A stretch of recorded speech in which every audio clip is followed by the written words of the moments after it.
Good afternoon. I'm glad we have such a fine turnout today, even though we've got some snow outside. It's a pleasure for me to introduce a poet and writer whose work I admire so much. Lynnell Edwards is the author of 3 collections of poetry: The Farmer's Daughter, The Highwayman's Wife, and most recently, Covet. In addition to her poetry, her short fiction and reviews have been published in Pleiades, American Book Review, and New Madrid. She is currently an associate professor at Spalding University in Louisville, and we are very pleased to feature her short story, Heron, in the new issue of Exit 7, which showed up from the printer today. We'll celebrate that later in April. Her most recent collection, Covet, has a seemingly straightforward title, as in to desire or to wish for earnestly. However, Edwards takes this notion of desire and hunger and weaves it effortlessly throughout her book.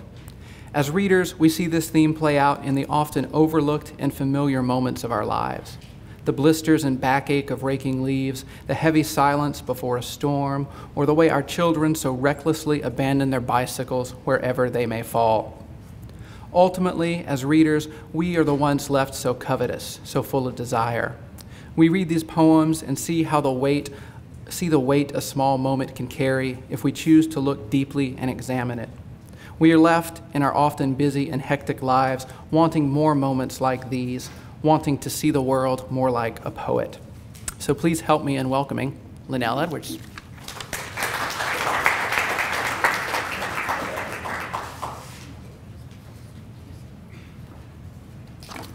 Well, thank you very much, and thank you for staying out today. It is kind of a gross day. And thanks so much to the college and to Kim Russell and to Britton for bringing me here to share some work with you today.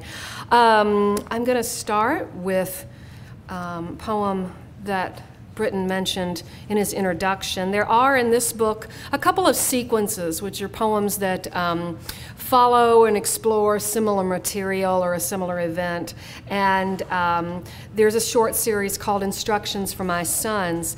And if you are a parent, you know you try to tell your kids this stuff that's just the ordinary daily stuff, and you know it's just nagging, and you know they don't listen. And if you're a kid, and I guess everybody falls into one of those 2 categories, then you know your parents nag at you and you don't really ever pick up your clothes and take a jacket and so forth. So this one is called Instructions for My Sons. Quit leaving your bikes out at the neighbor's house. And also propped against the garage door, scattered in the driveway, the hard frames screwed into a tangle of spoke and angle, leaned against the convenience store, abandoned in the school parking lot, always unchained, unlocked, unmonitored while you proceed with other things. Is it that you don't care what might become of them, that you don't think of their cost, the effort you took to prime and upgrade, the brakes, the rims, the gears, the shocks? Or is it that you can't imagine loss, any landscape absent what you love and need? This world steals. Its bruising, indiscriminate want robs the soft places and wounds, and you, left with rough sutures, scars, place that aches in the rain, you learn to live with what you can't ever get back, heart like a broken pedal, spinning wheel against the sky. And so I have to read one for the other boy now. This one's called Take a Jacket.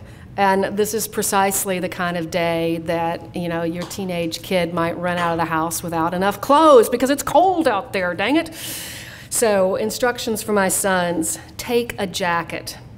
Because the report is for rain and hail, snow, sleet, tsunami, hurricane, all manner of weather to buffet and tumble. This morning, the gray and shaggy beast of winter shuffled through, dragging its great tail and glazing rooftops' windshields, making standing water slick and unforgiving.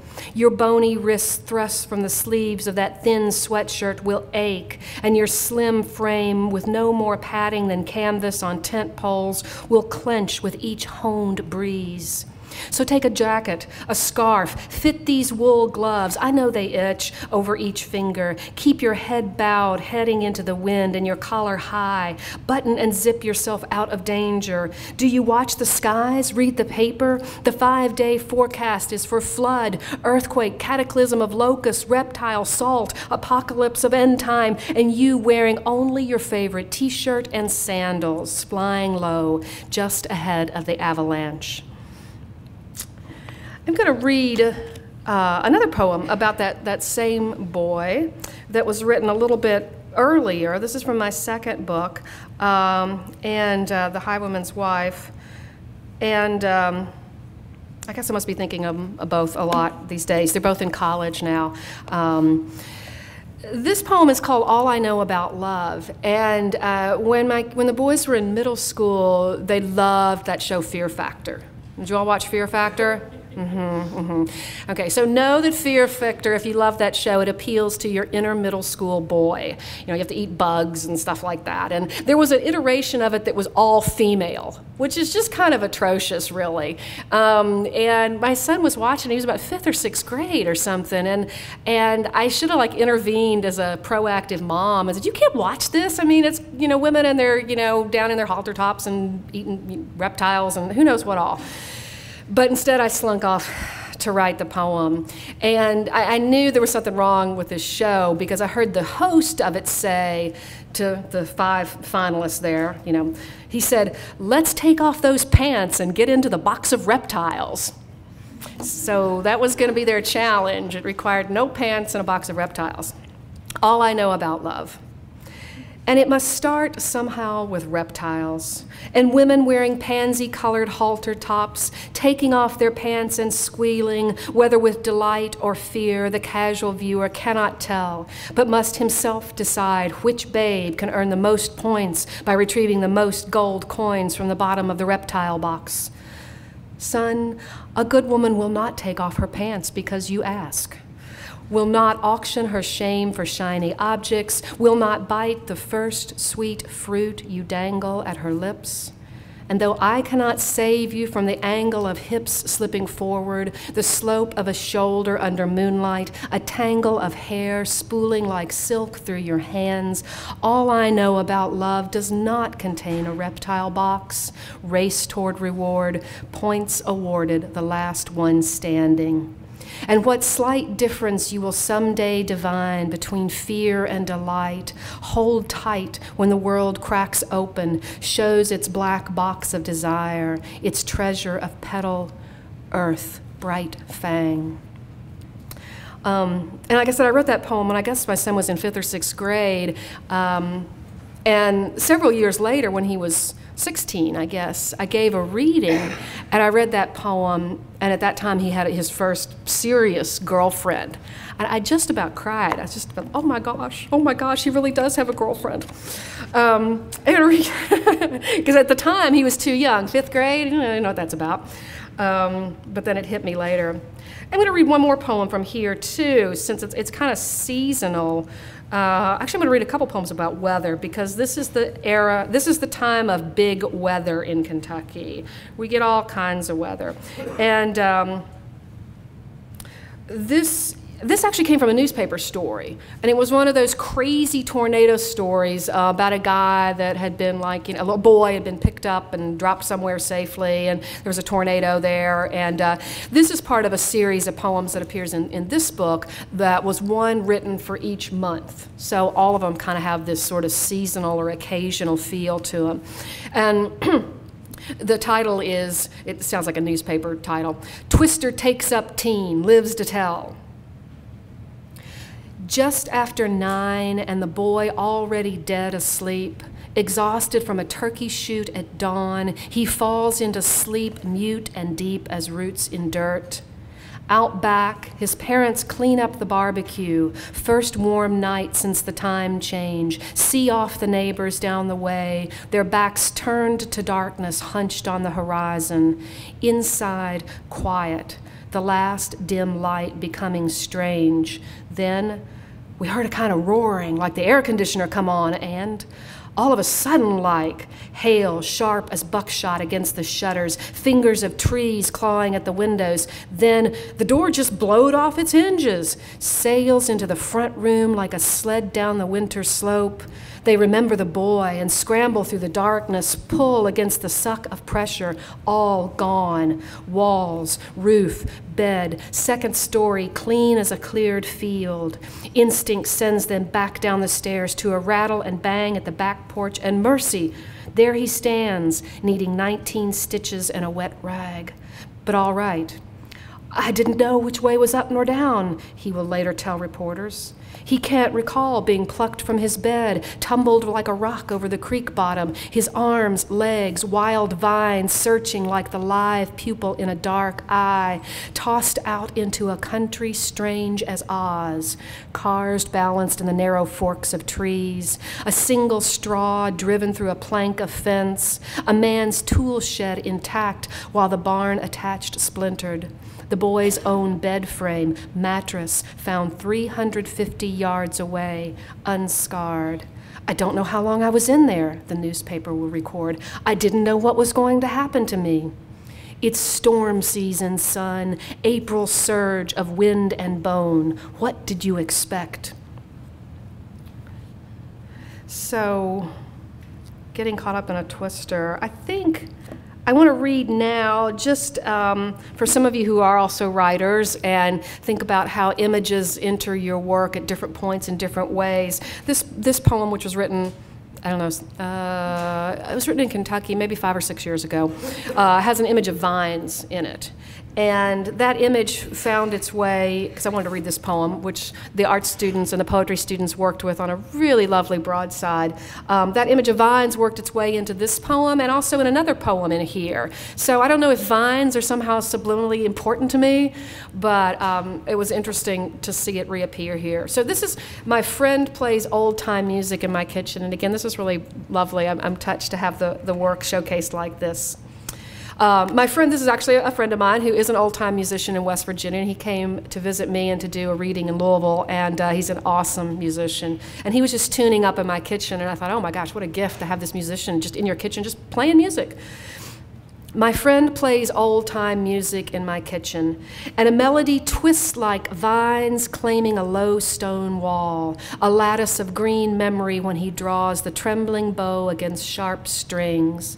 Over the pulse and thump of boot heel, body, he tells me the same tune may have many names. Sweet 16, too young to marry, darling child, my love, she's but a lassie, always a father worrying the same loss, lover with the same forgotten heart, full of sorrow, luck, soldiers leave taking at dawn like early frost hard on dark hills, despair chromatic, rising, and fate, always the hollow-eyed kin hungry at your door. All right, so I'm going to read a series of poems here. I told you I was going to read about weather some, because I'd actually never read these out loud to a group. I read them out loud as I was composing them to hear how they sounded and to see what the lines were going to be like, but I haven't actually shared these out loud. They're a little bit sober, so I promise I'll follow with one that's a little more lighthearted.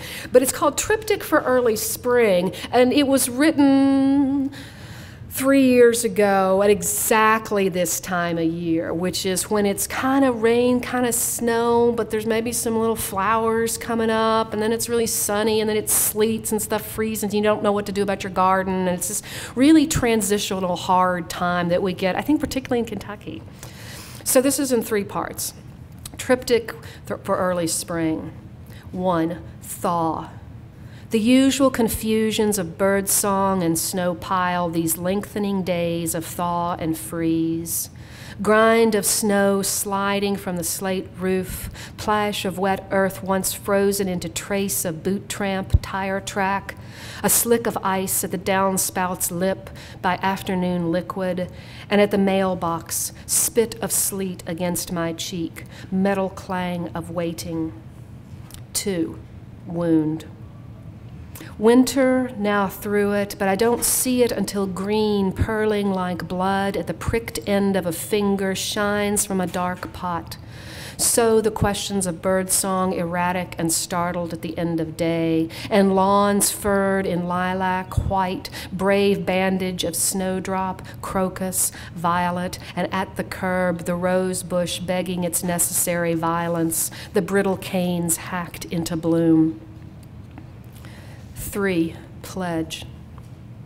Early in the week just switches, knotted whips, a skeletal spray. Now the forsythia in full yellow craze blinds my drive, bristles to attention in a breeze, sudden and chill, and by Sunday shattered, given over to the patient green of privacy, of ordinary pain.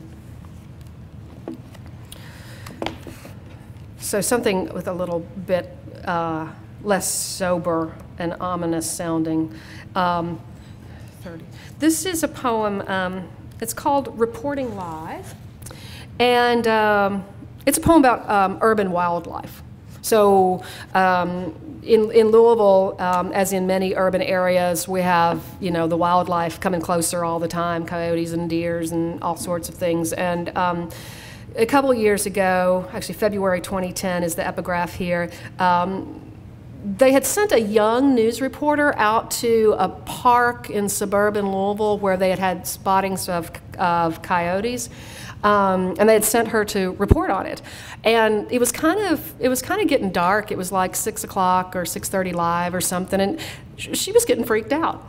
The scientists or the naturalists had said, yeah, there's coyotes in the area, and so she's reporting, and it's clear she's just getting freaked out by the fact that there's coyotes. And so the little epigraph here, which is that piece that appears at the top of the poem, is what she said. And she says, a local wildlife expert tells me that right now in this park where I stand, there are at least half a dozen coyotes, even as I speak.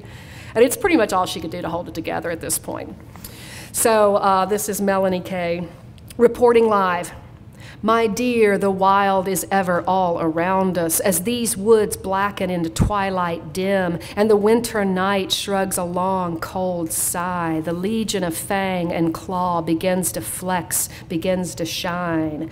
Owl and bat patrol their horizons. Coyotes, right now in this park, track the patchy snow, then disappear. The mincing deer begins its brazen trek to backyard, median, claiming right to scavenge, tramp, and shear.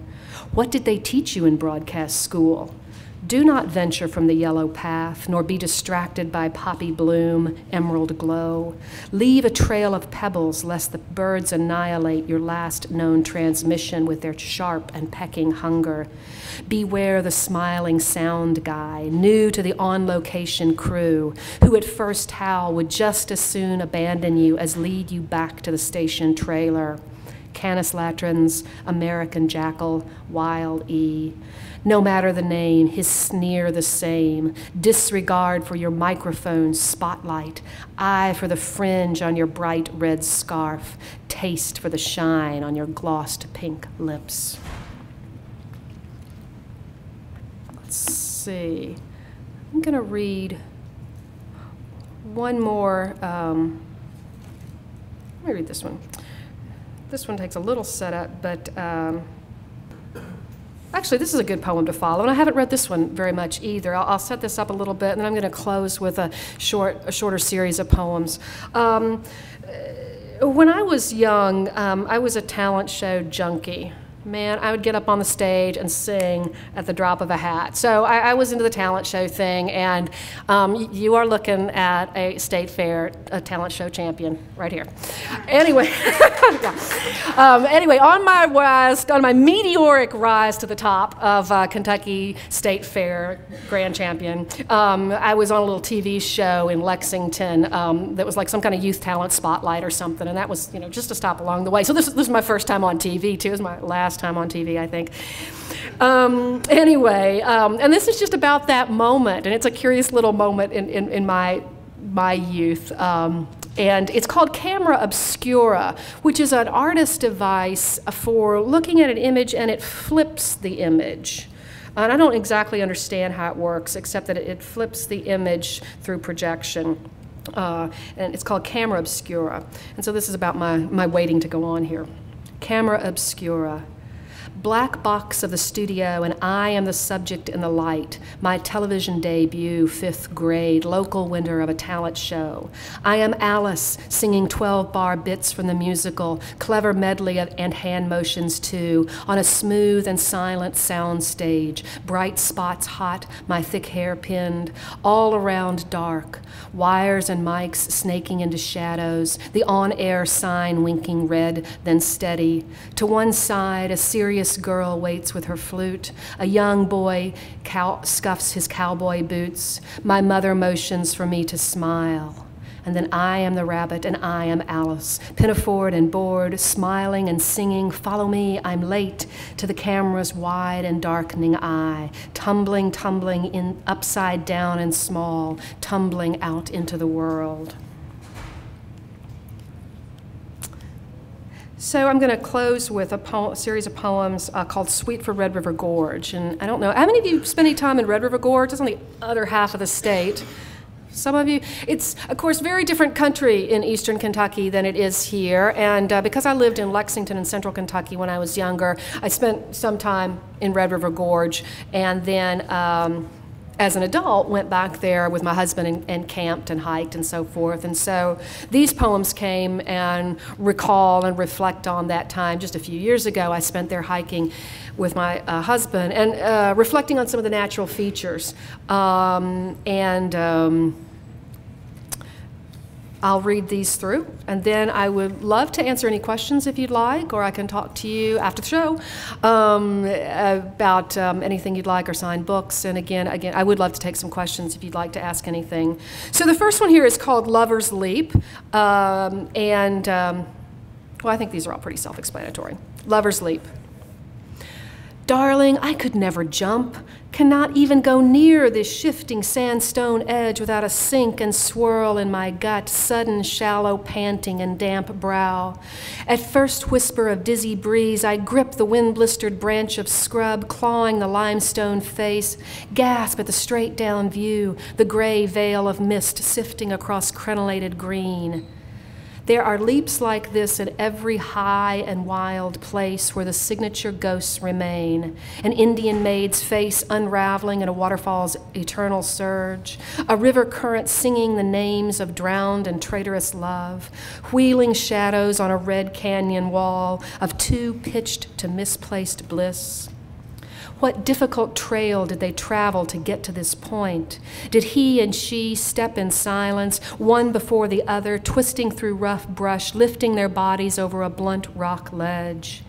And did they search for signs along the way, the ram in thicket salvation that would release them from their terminal pact? I breathe in, check my step, make a mute and final pledge. The rush and skip of my erratic heart, this swan dive of desire, I will take it to the grave. Hell's Kitchen.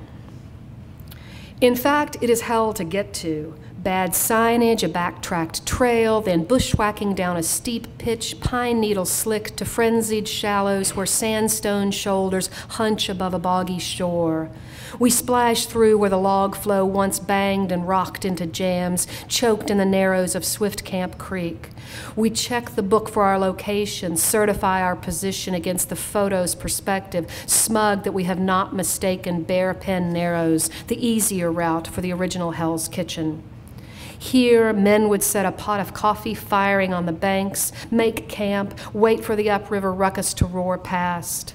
They pried apart the crossed timber in a roiling kettle that could break a man caught in its fray, tumble him to the bottom, head and bones smashed against the bed, his body bucked to the surface and fetched with a hook staff, racked like lumber on the rocks. But this low summer pool threatens no one, and the shouts of industry, danger, gone with the railroad, the collapsed ties sodden and splintered at bank's edge.